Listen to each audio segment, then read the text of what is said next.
So hello के छ मेरो पनि एकदम नै ठिक छ अनि हजुरको पनि ठिकठाक नै होला। आज म मावला गएको थिएँ, बिहानै उठेँ तर 10 बजे है। 10 बजे उठेँ, ठक्क मुखसुख धोएर म डाइरेक्ट भान्सामा आऊ कि फेरि अरू ठाउँमा होइन, चिया लगाउनु नि त।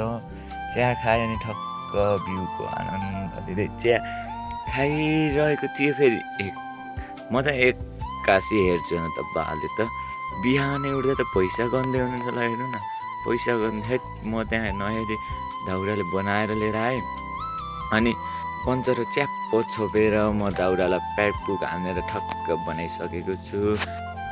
बनाइसकेपछि आमाले जा खाना खाना हुनुपर्छ मै लिएर भन्नुभयो र माइजूको लिएर आइसकेँ। आमाको हातको मिठो खाना पस्किँदै हुनुहुन्छ अनि म च्याप्प खाँदै वर्षपछि खाएको आमाको हातको। फेरि म आमाको हातको खाना खाइसकेपछि म दामी भ्यू हेर्न के यता पर्छ कि यो भ्यू यस्तो स्वर्ग छ क्या हेर्नलाई। नेपाल मतलब गाउँ बस्नुपर्छ, गाउँ नबसी हेर्न पाइँदैन है। सबै गाउँमा प्रदूषण भन्दा ठिक छ।